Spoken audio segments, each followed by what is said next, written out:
Purple Daily is daily Vikings entertainment. We just want the Vikings to win a Super Bowl before we die. I will ride with this group. Seriously, man. Please. And away we go. Yes, and we bring to you on this Monday edition of Purple Daily breaking show news. What could it be? Breaking news. We'll void date. Yes, Declan's contract is voided. He is now an unrestricted free agent. He will be going to another podcast. No. We will give you that announcement and the latest on the Justin Jefferson situation after we talk about Quick Trip, Judd. Look at you repping the Quick Trip hoodie today. Look, there's a nice hoodie too. Can we buy? I hate to put you on the spot, but are those available to buy? Like if you walk into a Quick Trip, or is this like exclusive? I'll check with our guy Matt. Okay. Matt will know because he worked very hard. Double XL right here, I believe. This thing is comfortable too. It's nice. It's very nice. So yeah, yes. It's nice. But you know what? It's only one of the nice things that is potentially, at least until we find out for sure, available from our friends at Quick Trip. But I got some good news because I can tell you what is available for sure, and that's the fact that Quick Trip just made mealtime a whole lot easier with their new lower prices on all take-home meals. I'm talking about stuff like chicken, bacon, mac and cheese, beef, stroganoff, spaghetti and meatballs, meatloaf with mashed potatoes and gravy on a cold night. That's fantastic. Oh. There they are, all of the offerings right now. So if you're stopping to fill up on gasoline, the quality gasoline guarantee that Quick Trip has, guess what? Go inside and you could take care of your needs for dinner. Again, as I keep saying, one-stop shopping. We're talking about a place here that serves as a go-to catch-all Quick Trip. They will not let you down, and those the prices on the meals are absolutely fantastic. Bravo, Judd. All right. You guys have been wondering for the last few weeks, are you doing a draft party? Are we going to do this thing for the third year? So 2 years ago, we did our first annual Purple Daily draft party at Surly in the Brew Hall. So it was actually outside and it was storming and people still showed up. On fire. Yeah. Very nice of the fans to show up. We appreciated that. Great venue. It was a fun time. Then the Vikings traded back 20 spots when it was sleeting and freezing rain. But it was a lot of fun. So we said, let's do it again. Park Tavern was the host last year. And we thought, okay, this is going to be great because we've got that back bar reserved. And it was great, by the way. And the outdoor area, and you could spill over into the bowling lanes. And we said, draft starts at 7, 5 o'clock, doors open, right? But people showed up at like 2 o'clock in the afternoon and just sat in the other bar area. It was packed by like 5:15 and people were turned away. In fact, there was people that filled another bar down the street too. So we greatly appreciate that. It was a blast. But this year we went in and said we should do it again for sure because it's kind of become our favorite event of the year. But we probably need a bigger venue. And so here's our announcement. The draft. Best time of the year, dude. I enjoy some of this more than the actual games. Well, if you're a Vikings fan, for sure. Football. And that puts the Vikings on the clock with the 11th overall pick. The Minnesota Vikings are on the clock, and we will select. He is way, way, way better than people think. And if the Vikings got him at 11, it would be a grand slam.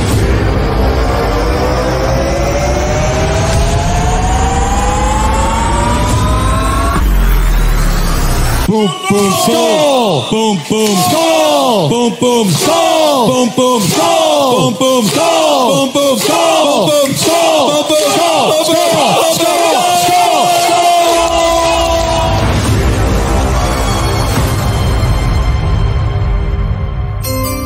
With the 11th pick in the NFL draft, the Minnesota Vikings select.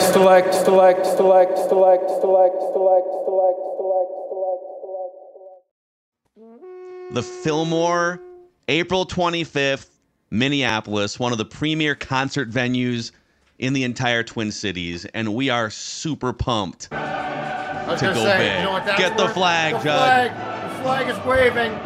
That's right. I don't care if it's February. But yeah, the Fillmore, we'll have more details later in probably this month. I would say in like a week or two, we'll have information about. So admission is going to be free. This is a free celebration of Vikings football, the Purple Daily Draft Party. We will announce information about how you can get your free tickets and even a VIP package that's available too. But boys, this has become our biggest and most fun event of the year, and we couldn't be more excited to take it to the Fillmore in Minneapolis for night one of the draft. It's going to be fantastic. How much fun is that? Because that's a great place. And you're right. Surly was great. Park Tavern, our partners there, were great. But like this will be a one where thank you to both of them, by the way. But we will not be turning people away here. It's going to be fantastic. There's a bar that we actually frequented last week ourselves. That is great. Like this is the Quick Trip of draft parties because it's one-stop shopping. It's got everything you need. It's the Federated of draft parties. Exactly it's great. Right. But there's also, there's giant parking ramps on both sides of the block and even a couple blocks down the street. So parking's not an issue. There's literally a hotel, and we'll have more information. A hotel above the Fillmore too, and hotels all over the place. So in terms of getting down there and parking, obviously lodging is going to be pretty plentiful all over the place. But we'll have more information. We are looking forward to seeing as many of you as possible at this draft party, April 25th at the Fillmore. So, all right, boys. Let's talk about the latest Justin Jefferson developments here. And I think we can just start with the Mike Florio nugget and then take the conversation wherever we want to go. But Mike Florio believes one of the main reasons why the Vikings and Jefferson have not come to a deal yet, even going back to like last offseason when they were reportedly very close the eve of the first game of the season. Mike Florio believes the sticking point is a policy from Vikings ownership about guaranteeing more than 1 year on new contracts for non-quarterbacks. His claim, report, or theory is that the Wilfs have a rule against including full guarantees on future years. They made an exception for Kirk Cousins in 2018, but they don't want to do so again. That's the story, at least. What do you think of this? Well, first of all, I think there's a ton to break down here because it makes sense that this would be the type of sticking point, because it doesn't make sense that there is a sticking point of we're not going to pay you because I think unless he's looking to exceed Bosa by a ton, we all expect that Justin Jefferson is going to be the highest paid, I think, non-quarterback in the league come opening day 2024. But this makes sense based on structure. And I think it was Tyler Fornes on Purple Access with us a couple of weeks ago that threw out the theory that he thought Jefferson was shooting for a 3-year contract and the Vikings were shooting for 5, which also made sense. This one, though, so I think when we're talking about this, the thing to keep in mind is this is not that the Wilfs won't guarantee money into the second or third year of a contract, because they've done that before. Like this is now, here's my question. Is Florio not saying it, but implying at least through this, that Justin Jefferson's camp is looking for the Cousins contract in terms of a complete guarantee?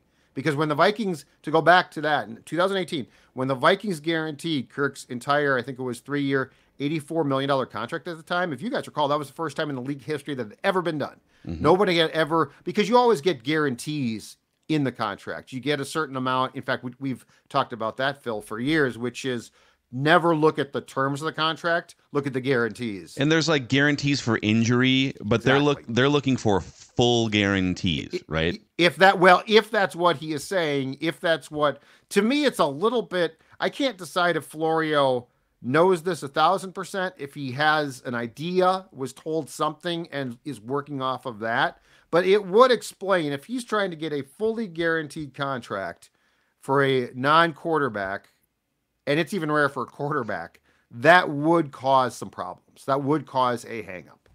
Do you think, is this all just chatter in the wind that, hey, the season's over and the combine is still a couple weeks away and there's a dead period of transactions here? There's no reason why these two sides would agree to a deal tomorrow, right? There's got to be a leverage point somewhere.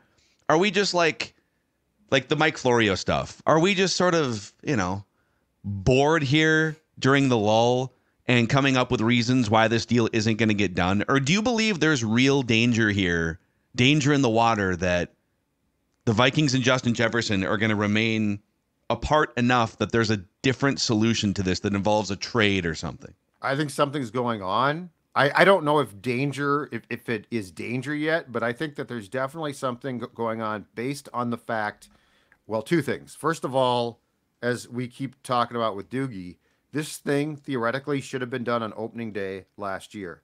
The other thing is, we know for a fact that the Vikings traditionally do not drive a hard bargain to keep their own players. Like, how many contracts have we seen done in training camp on the eve of the season? I'll go back to, I think it was 2012 or so, when Peterson's contract, or 11, when Peterson's contract got done. Then I think it was the day before the Vikings opened the season against, at the time, the San Diego Chargers.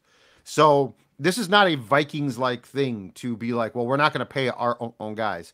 But the other thing that I will point out is this, and I think it's a fairly important topic right now. Do you guys realize how little we know realistically about how, not the Wilfs, but about how Kwesi Adofo-Mensah operates as a GM? If you look at it, he gave the interview to USA Today in approximately May or June of 2022, in which he used the term, it's dangerous to go full Rams. Don't want to go full Rams. And basically, rightfully so, said Kirk Cousins is a really good quarterback, but he ain't Brady and Mahomes, and those are the type of guys that win Super Bowls. However, you don't want to blow up a team with a quarterback, because that's the most dangerous position. Like that, so those things were pretty damn candid.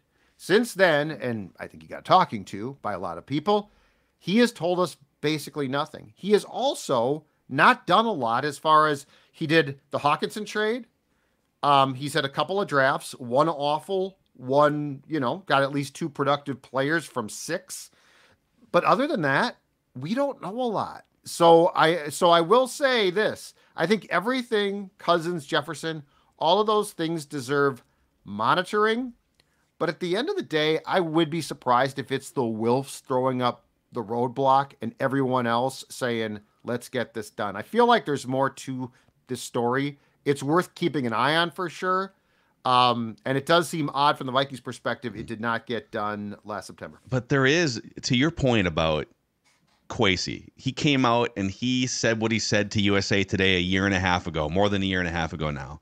And then immediately tried to he had to walk it back. Apparently he had to walk it back behind the scenes to some people. I think he may have even talked to the Rams just to be like, By the way, going full Rams, let's go down that path for a second. The Rams going full Rams got them a Super Bowl, a 1 year, we're bad for a second. And then now they're right back to being better than the Vikings. And they've got all sorts of, they've got more cap space to play with than they did a couple years ago, whatever. But here's my question. There does seem to be, on the Wilf side of things, there seems to be a way in which they like to operate. It's a very sort of conservative approach to, hey, we can't make a bold move here. A bold move would be not knowing who our quarterback is going to be, or getting back into drafting a quarterback situation. Like, they view that as really risky, right? They don't want to go away from being relevant. Do we know that Kwesi, because we don't know anything, like to your point, we don't know, it's been a year and a half since he's spoken candidly. How do we know that Kwesi isn't sitting there right now in his office thinking to himself, oh boy, I know the path to winning a Super Bowl isn't paying Kirk Cousins $40 million and paying a wide receiver $35 million. But how do I explain that to my bosses? Do you think he's sitting there, like all of us, Vikings fans, media, we're sitting here saying, yo, you got to get the deal done. It's Justin Jefferson, right? He's so good. He's the best wide receiver in the NFL. He's a first ballot Hall of Famer. He's right there with Randy Moss as the greatest wide receiver in franchise history. You wouldn't dare not cave into his wishes and get a deal done, right?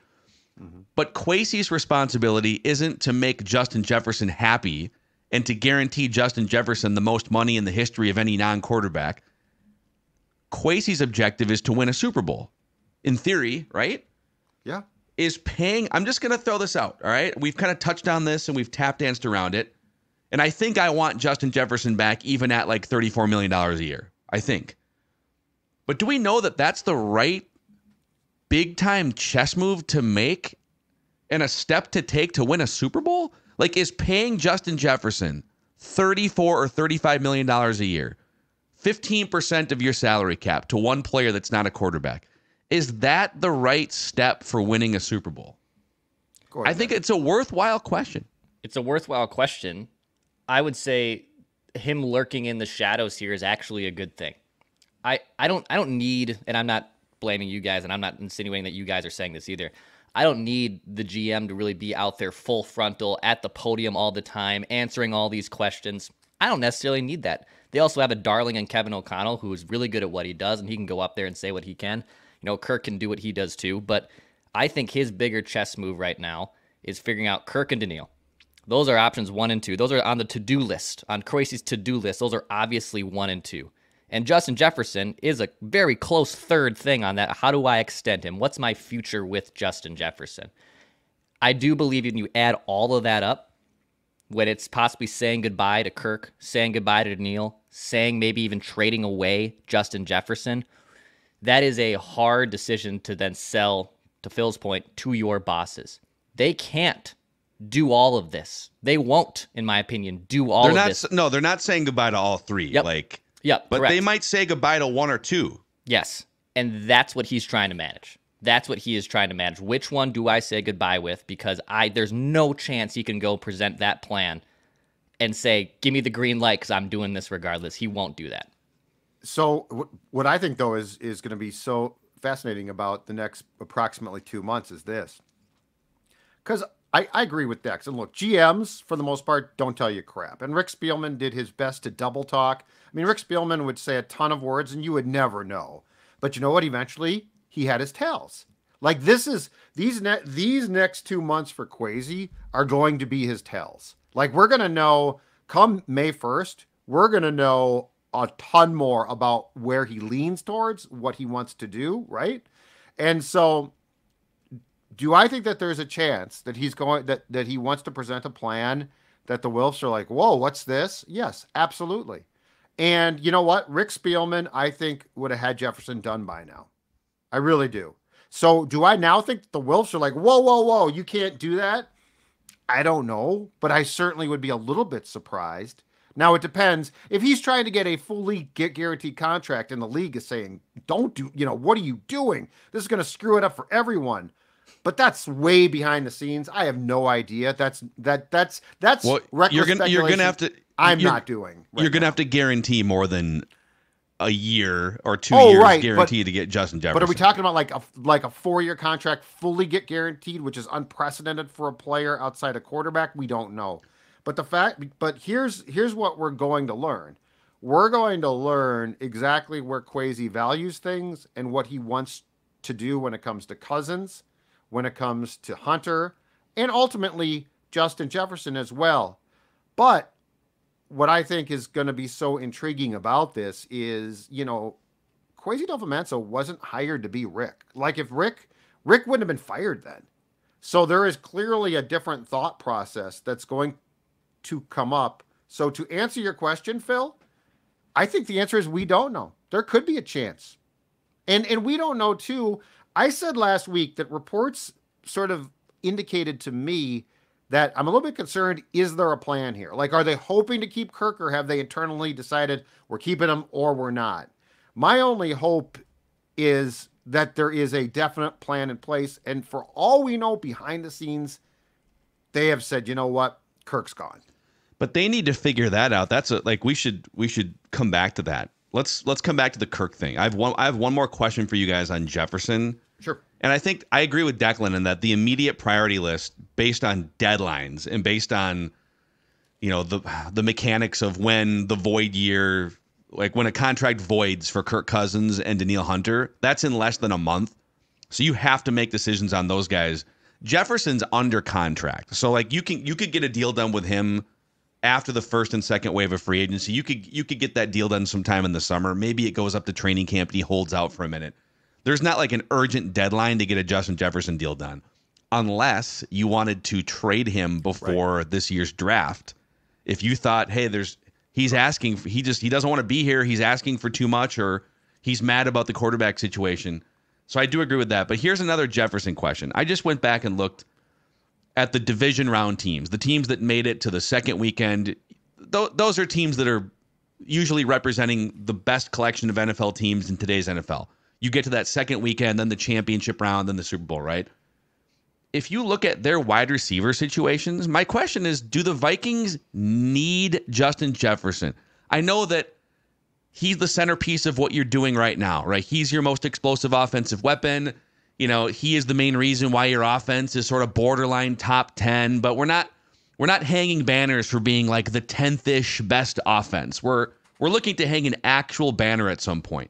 How important is a wide receiver making, by the way, the money that he's about to make if they sign him to this contract? How important is that piece to winning a Super Bowl or going deep in the playoffs? If you look at the teams this year, it's really interesting. The Chiefs' best wide receiver was a second-round draft pick, Rashee Rice from SMU, that basically emerged at the end of November and became their... Now, Travis Kelce is their best pass catcher, and I get that. But Travis Kelce makes about 40% of the money that Justin Jefferson's going to make because he's a tight end, not a wide receiver. It's more economically sound to have a tight end that's your number one pass catcher than a wide receiver. The 49ers had two very good wide receivers, Deebo Samuel, Brandon Ayuk. Deebo Samuel broke the bank a couple years ago. But neither one of those guys is on the level of Justin Jefferson as a focal point pass catcher. Those guys are really good route runners. They're kind of trinket players. They're really good blockers. They're good all-around football players. But the Niners don't have a Justin Jefferson on their team, right? The Buffalo Bills have Stephon Diggs, highly paid, highly productive. But their season took a turn for the better when they de-emphasized Stephon Diggs' role. His last 100-yard game was October 15th. His last 90-yard game was October 15th. And they got better as the season went on, de-emphasizing Stephon Diggs' targets, emphasizing spreading the ball around, running the ball more, etc. Right? And he might get traded this offseason. The Baltimore Ravens' number one wide receiver was Zay Flowers, a rookie who caught 77 passes for 850 yards. They spread the ball around. Isaiah Likely, you get one over here. Odell Beckham Jr., you're not in your prime anymore, but you're going to catch a couple passes. Bateman, Flowers, spreading the ball around, mobile quarterback. Yep. Mark Andrews before the injury. Yep. Now, the Lions had Amon-Ra St. Brown. He's a dude. That's one of the best 5 or 6 receivers in the NFL. Right. Some Lions fans will tell you he's actually better than Justin Jefferson, which is ridiculous. So the Lions definitely are like wide receiver centric in that regard. The Texans made the divisional round. C.J. Stroud turned Nico Collins, a third-round pick from like 3 years ago, into a 1,200-yard wide receiver. It wasn't like Nico Collins was elevating C.J. Stroud. C.J. Stroud came in and turned a 400-yard receiver into a 1,200-yard wide receiver. And then the Packers. The Packers had no wide receivers over 800 yards. They just had a bunch of cheap, young, talented guys running around as equal options. So I want Justin Jefferson back, but I want the Vikings to build a Super Bowl roster. And so I'm more conflicted now than I've been at any point in this conversation. I'll just put that out there. I need to know a lot more about what he's asking for. Like, if he is looking for a fully guaranteed contract, I think you do have a problem. But I don't know that for sure. And I will say it makes whoever is going to be your quarterback's life a lot easier to have Jefferson. Now, can I devote a huge portion of my salary cap to him? Okay, well then my question is, can you draft well? Because like you can't miss on drafts. Well, the draft is random. Well, yeah, but you got to. Look at the teams that you're talking about, and like the Chiefs draft incredibly well. San Francisco seems to draft very well. So if you can compensate for signing Jefferson by consistently hitting on draft picks, that is going to help you a lot. But I need to know way more about what's really transpiring here contractually, because there would be some places where I think you would legitimately draw a line and say, we can't do that. We're sorry. And I don't know who would. That's the thing, too, is if you take Jefferson to market and he really is asking for a fully guaranteed contract, the team that trades for him is going to have to know exactly what he wants, because there will be a lot of teams that say, no, we can't. But don't you but you kind of know what, like, I know you said you want to know what Jefferson wants, but you kind of know what he wants. He wants the most money. Fully guaranteed, though, is way different than the most. if he wants to be paid more than Bosa, I'll talk about it. If he wants that all guaranteed, that's setting a precedent that the league will deem to be extremely dangerous. Right, but you just answered your own question. He wants as much guaranteed money as possible. So the question is, and he doesn't have to accept the Vikings offer. He could go. I mean, they could franchise him in 2 years, so they could go down and do that dance. But right, he could have said. I think if he were to say, "Guys, I'm not resigning," they would look to trade him. So to me, the question is, do you, however many years are guaranteed, like you're going to pay Justin Jefferson more money than any non-quarterback, or would you rather get 2 first-round picks back and that salary cap space? And I know that it's people are going to hammer me for this, even asking this question. It's Justin Jefferson. Okay, but how many teams in NFL history with a wide receiver as the centerpiece of the entire organization, right, and or a non-elite quarterback as the centerpiece of the organization making a bunch of money are real, actual Super Bowl threats? And this is where trading him, though, if this is the problem, becomes an issue. You're not going to maximize. You're not going to get nearly as much back as we think right now, because the team that trades for him is going to know exactly what he wants. So they're not going to say, we'll send you 2 first-round draft picks and then sign him to a contract that you guys won't, because the Vikings aren't dumb. Like, this is the problem. If he really is asking for what Florio says and you try to trade him, you're not going to get nearly as much as we think right now, because that contract is not palatable to anybody. They might do it, but they're not going to then give you the farm. That's so the thing, is the dance here. I need to know more about what the actual dance is. I can see him dancing, but I can't hear the tune. Yeah. It's interesting. It's very interesting. You know, they're you have TikTok on mute. You can see the dance, but but I can't hear the music. And I'm like, what's the music? What are you playing? Like, is it Air Supply? It's definitely not Air Supply. It's definitely not Air Supply. Lost in Love? Nope, it's definitely not that. Because if it's Air Supply, then I'm all in, maybe. I didn't know you were such an Air Supply guy. Gin Blossoms. What other bands are Replacements? Judd loves Replacements. Well, hold on. First of all, Gin Blossoms. Air Supply was in my era, dude. Grade school, the 80s. So, yeah, I'm a big Air Supply guy, okay? Wow. REO Speedwagon, also right in my wheelhouse. I feel like if you're claiming the 80s as your musical era, I don't know that, like, Air Supply makes the Mount Rushmore. I think it does for it. You know what? It comes pretty close for me personally, because that's when I was in grade school. But yeah, like if I was to do it now, no. But from grade school Judd was just jamming out to "I'm All Out of Love." Yeah, 12-year-old Judd. Yeah. If you go full circle with our Jefferson conversation, Judd wasn't willing to pay the top 480 Mount Rushmore. He wanted a reasonable, affordable 80s band. He wasn't willing to overpay for one. And you know what? You can win the Super Bowl with an Air Supply, making reasonable money, okay? I'm all out of love. Okay, before Judd sings more, the Kirk Cousins conversation. And we have a hard count to get to as well here. Mm-hmm. But this is becoming a very interesting game of chicken, I guess, between the Vikings and Kirk Cousins, because he keeps doing, and it's been like a few days since he's done one of his like international Sky Sports interviews. Can someone check on Kirk? Because he hasn't done a national or international interview in like 5 days. Is he okay? But if he takes this to free agency, the Vikings probably then lose out on Danielle Hunter, right?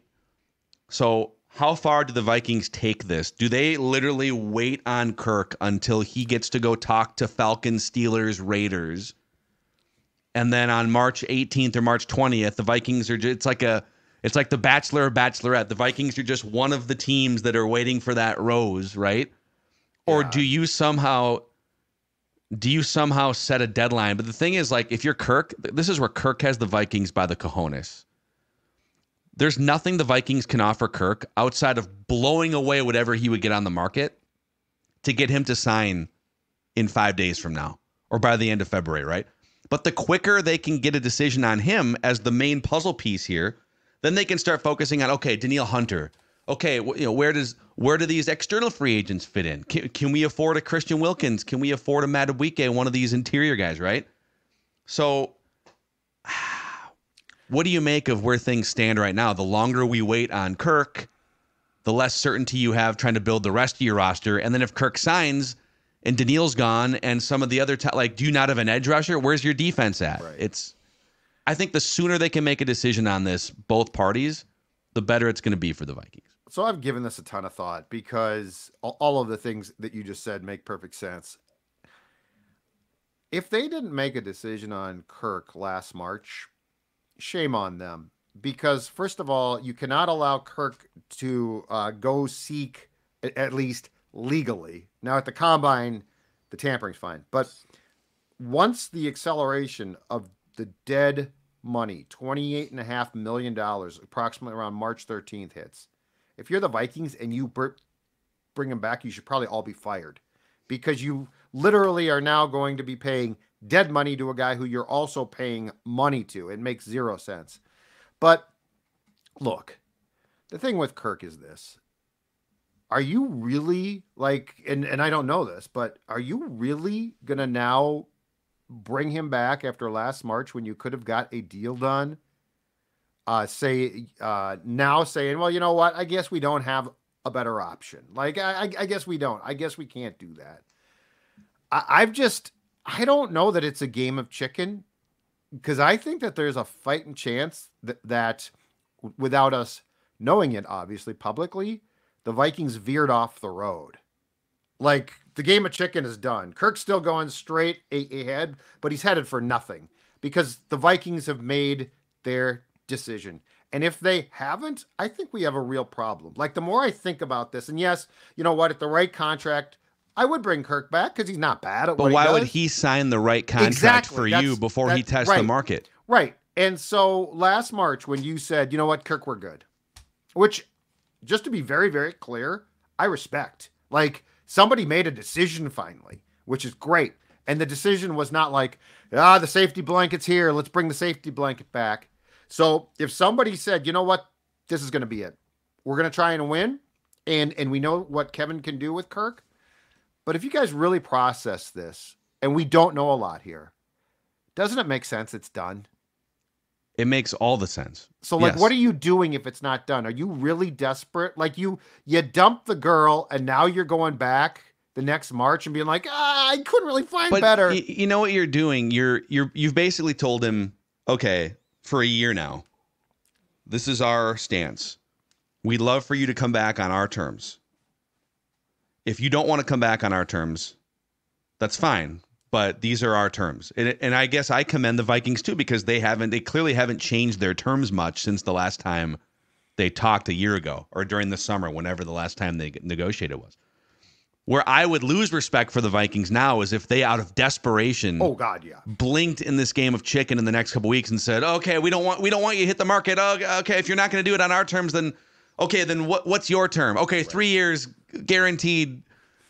Bring it full circle from 6 years ago. Something else to watch, by the way, in the next couple weeks. I don't know if you saw this over the weekend. Russell Wilson and Sierra put their house in Denver on the market. Oh, yeah. Because obviously signs are pointing toward they're leaving. Their family leaving. Would Kirk and Julie put their house on the market as sort of a signal flare sometime in the next couple weeks? Oh, I hope they do. Because the house on the market is always like the biggest tell, right? Oh, man. Yeah, it's listed. It's Cousins' house is listed. Yeah, I mean, I could see that, but I would lose so much respect for the Vikings if they did the second scenario that you just outlined, which is, oh my God, we really didn't have a plan. No matter what your plan is, like, you are there to go back to the Jefferson conversation.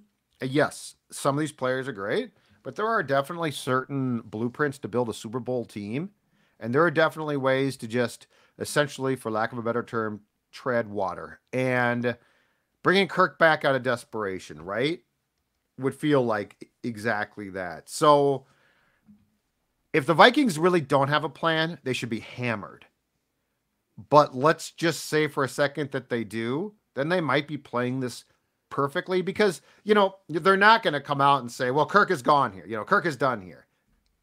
To your point, I think, Phil, last week, you do that. Now you're sort of compromised. Now, if you're trying to sign a guy, it becomes harder. Now, if you are going to draft a guy, try to trade up, it becomes more difficult. So there are definitely reasons to play poker here if you're the Vikings. But if you are now going to then say, well, we really didn't have a plan, then what's Kwesi doing? And I'll just, my final thought on this I'm sure there's going to be more crumbs being dropped in the next couple weeks here is, I think a lot of fans hope and expect that Kirk, Daniil, and Jefferson all sign big extensions to come back, and they get that core nucleus back together, and they go and they nail the 11th overall pick or whatever it is, and they run it forward.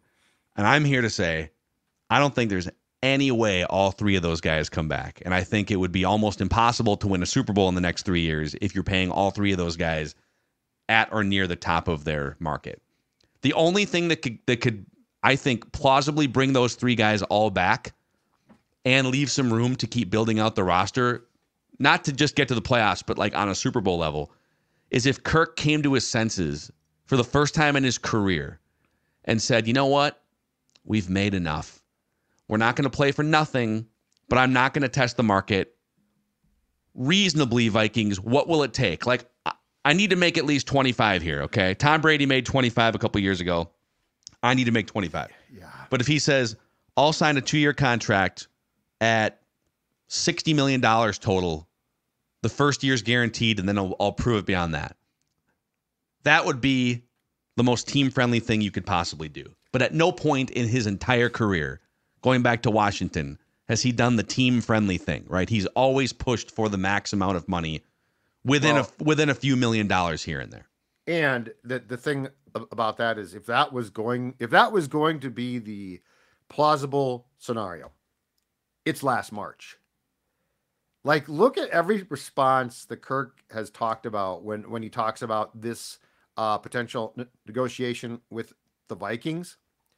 It's all very much, I think, cloaked in, I was sort of done wrong here again. And by the way, that it's Kirk's platform. Like, if Kirk was to run for office, his platform is, you done me wrong. Everyone else is letting me down. Dude's a country song. And he's not wrong at times. It's a 4th round draft pick, right? He was franchised twice by a team that could have said, here's a long-term contract. You're our guy. You've proved yourself. Washington did not. Not once, but twice. Mm-hmm. He comes here, gets the bag. After, by the way, using the Jets, the very wise pawn, to drive up the price here. But the team did me wrong because the head coach didn't really like me and exactly. The and I'm not even criticizing him right now. This is not Kirk slander. This is not Kirk bashing. It's how he operates. So you're telling me now, after being, in his mind, insulted by the guys that, just to be clear here, didn't sign him originally. This is not Spielman. So after being insulted by them, he's going to go back and say, I'll take a discount to stay, when he seemingly has no real ties here. Yeah. So to me, I would not be surprised, the more thought I give this, if a decision has been made by at least one side here, if not potentially, from what we just talked about, both sides. Yep. So as always, we'll keep monitoring the situation. It's interesting stuff, though. It's literally going to, the more that this transpires, I really think that when Kwesi is either potentially holding a Lombardi trophy or walking out the door, that March of 24 and April of 24 are going to have played a huge role in deciding that. 100% agree. We have a hard count on the horizon and a mock here presented by our friends at Federated, which was named a couple months ago one of the 10 best employers in the state of Minnesota by Forbes. So it's a great place to work, and it's a great place to partner with if you are a business. Federated's corporate culture is grounded in equity, integrity, teamwork, and respect. And these 4 cornerstones create the foundation that supports all interactions and decision-making. And as a business owner, you might be wondering, how can I prevent risks? How can I just have a better grasp on the day-to-day risk management plan at my company? And that's where Federated comes in with over 100 years of experience. FederatedInsurance.com, where it's our business to protect yours. And over at Zero Res, they are deep cleaning the houses of Score North listeners. When you ask for the Score North special, Zero Res will give you 3 rooms Zero Resified starting at just $119 and a free hallway. And this month, take $75 off when you get your air ducts Zero Res clean. 952 Zero Res or ZeroResMinnesota.com. Say you want the Score North special. Spell it forward or backwards, it spells the same. 0 res. Everybody hold your water. Balls, balls, balls. Balls, green 18. Green 18, 10. All right, the hard count where we go around the NFL and football world and even outside of the football world here with some hard-hitting, fast-paced questions. Let's start with this one. Do you think this is a good idea? So Athletes First and now Drew Rosenhaus's agencies, two of the biggest sports agencies in the country, have instructed their draft picks to not take part in what used to be the Wonderlic. It's now the S2 cognitive test. It's a different type of like mental makeup test. These two agencies are saying, hey, no, enough of this. These test scores get leaked. CJ Stroud had a low one, didn't really impact his draft stock. Maybe he would have gone number 1, but he still got drafted number 2. But do you think this is a good idea? Telling clients, telling college players, don't even take it. Screw it. Absolutely. I love this. And here's why. When it comes to on-field stuff, pro days and stuff, scout up and down. Man, you scout up and down. And meeting with players is, I think, okay. But beyond that, I will always go back to this. How prepared really are teams to analyze data like this? Analytics are only useful to those who understand them. And data is only useful to those who comprehend it. And you literally have football people and maybe an outside source psychoanalysis place of some sort, right? Looking at these scores, interpreting them, trying to mean what they mean. And one thing sports people don't seem to get, or I shouldn't say across the board, that's not fair. One thing some sports people don't seem to get is that book smart interpretation of things in a classroom setting cannot mean jack when it comes to what a guy can process athletically on a field. I've always said this. I have met some really dumb people who are brilliant athletes. And so I want to take away as much as possible from you thinking you're smart. Spielman was a victim of this how many times? Well, Christian Ponder's really book smart. Christian Ponder was a really smart guy, Phil. We both talk to him. We both know that. Christian Ponder, I guarantee you, in the setting of a classroom, could process something like that.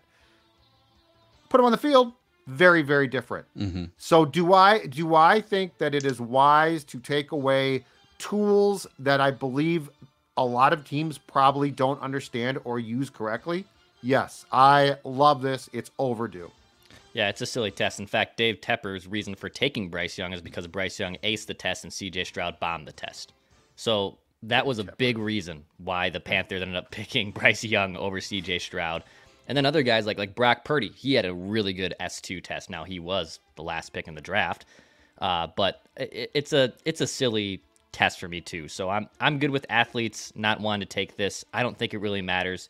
I love the scene in Miracle where Herb gives all these tests to the players, and it's Jim Craig, the goalie, who thinks it's silly, and he throws in the trash. And then he uses that as motivation. Like, I want to see the kid in the net who didn't want to take the I want to see the quarterback who didn't want to take the S2 test. I have the same philosophy there. So, I think it's a good thing. If you want to skip the test, skip the test. I'm only in favor of this if it helps a quarterback fall to the Vikings that wouldn't otherwise have fallen to the Vikings. I don't know how that's going to work, but it didn't impact CJ Stroud. I think it's just like Declan said. A guy, if you're right, I haven't looked at the test from last year, but like if Brock Purdy from 2 years ago, if he had a really high score, well, clearly teams didn't value that very much, or he would have gone higher than the last pick in the draft. Yeah. It's just one of a million different data points. So I don't know if this is going to shake things up, but it is funny that now is where we're going to draw the line. We're drawing the line now. Athletes First and Drew Rosenhaus. Okay, this is from listener Taylor Norland.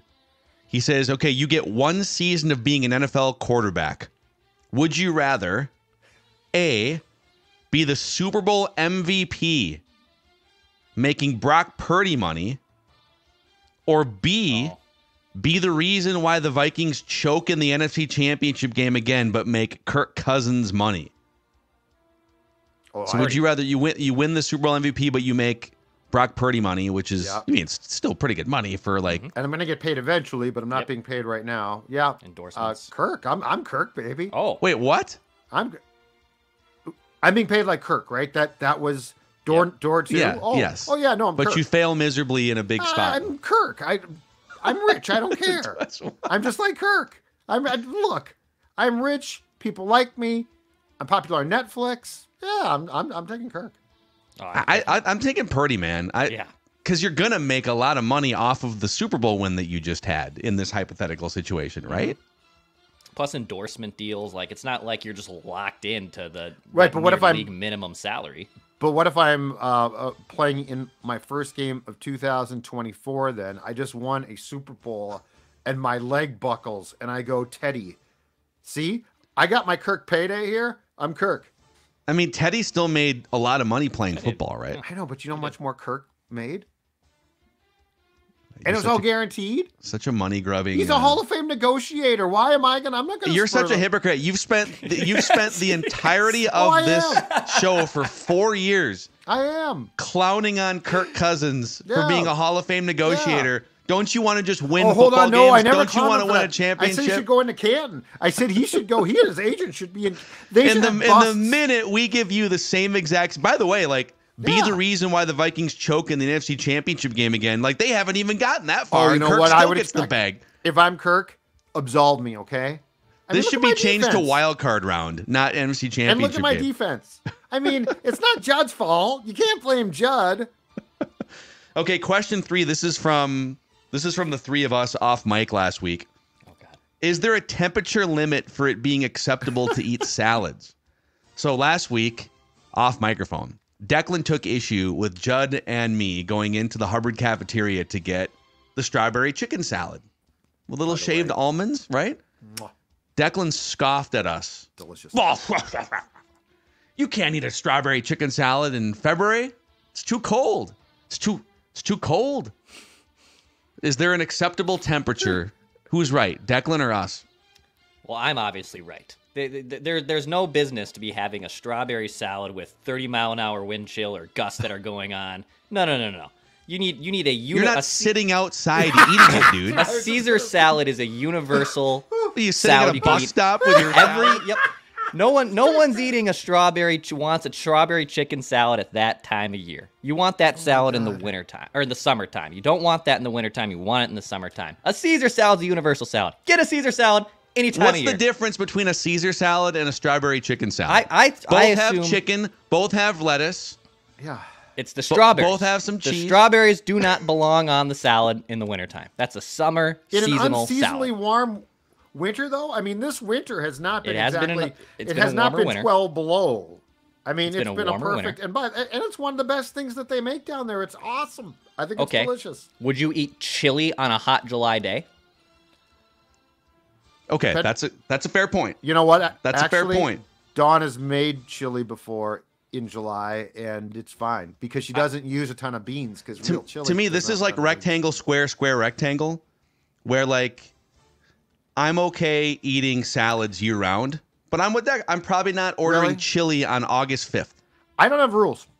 I don't have rules. I don't discriminate against foods based on temperature.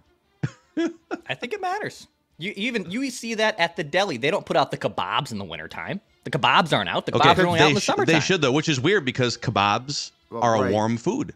So why can't I eat kebabs in the winter? Why Because can't they I assume use? you're going to grill them, and you're not going to be Yeah, grilling because it's They a assume seasonal in- food. Right, but any salad is not seasonal.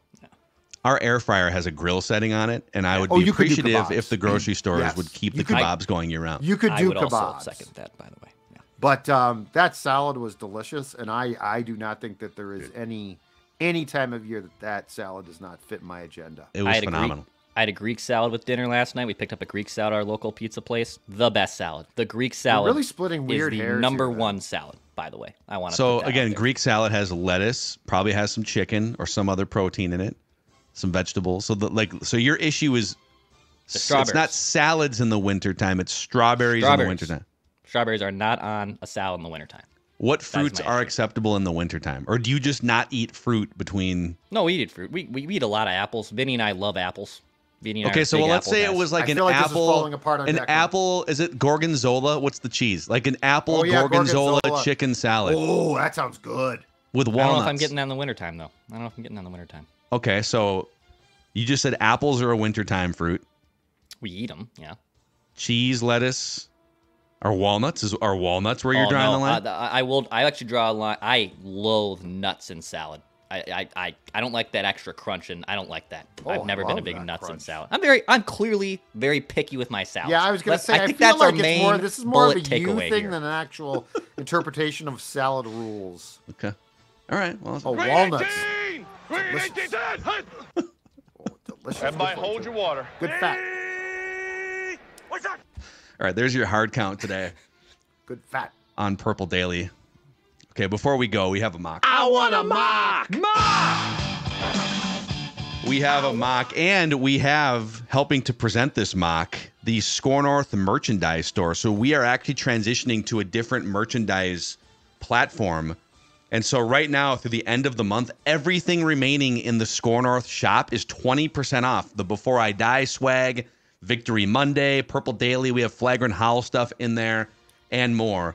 Use the promo code SALE at checkout, scorenorth.com/shop, promo code SALE for 20% off. Here's a mock from the 33rd team, boys. This is Rick Spielman's part of this. I don't think he had anything to do with this mock. It's Marcus Mosher is the mocker here. 2 rounds. It's 2 rounds. All right.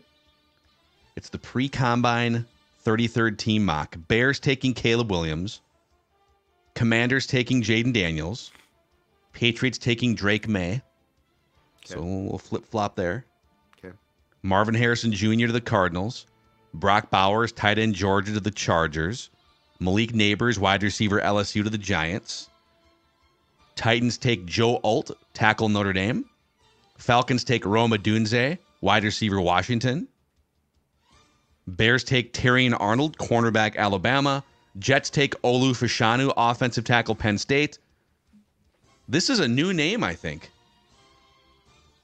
The Vikings with the 11th overall pick select out of Toledo cornerback Quinyon Mitchell. 6 foot, 196 pound senior cornerback. The Vikings desperately need another outside cornerback, and Mitchell would be a perfect fit in Brian Flores' defense. He's highly aggressive, has elite ball skills. Oh, boy. Let's go. Football. He and Terrion Arnold are battling to be the first cornerback off the board. J.J. McCarthy goes next to the Broncos, by the way. Oh, boy. Interesting. Feels like Spielman might have snuck in, played a role. Hey, Rick, what do you think about the Vikings? Take a cornerback. Just take a cornerback. Is that what he sounds like? Well, I mean, he'd like to take a... Let's, be honest about it. Rick did like taking cornerbacks. Take my cues. Take my cues. Do it again. And then in the second round, the Vikings take, out of West Virginia, center Zach Frazier.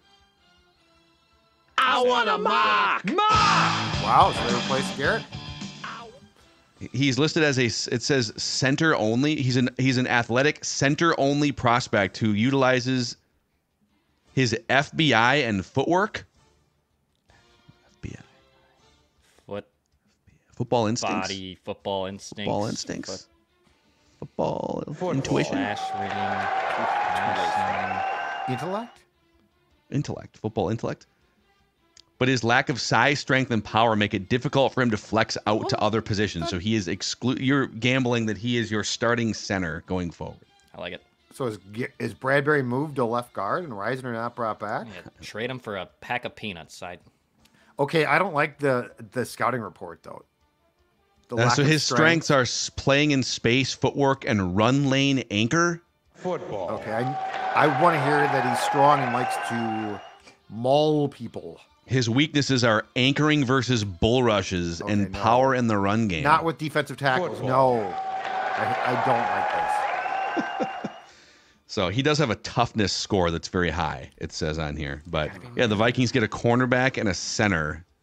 No defensive help, And or they at least pass on trenches. J.J. McCarthy. And they pass on J.J. McCarthy. So there's your latest 2-round mock from the 33rd team. I gentlemen. want a mock! All right. Cool. And yeah, mark your calendars. April 25th, night 1 of the draft, the Purple Daily, 3rd annual Purple Daily Draft Party at the Fillmore in Minneapolis, and we'll give you more details later on this month. We just want the Vikings to win a Super Bowl before we die. Is paying Justin Jefferson the right step?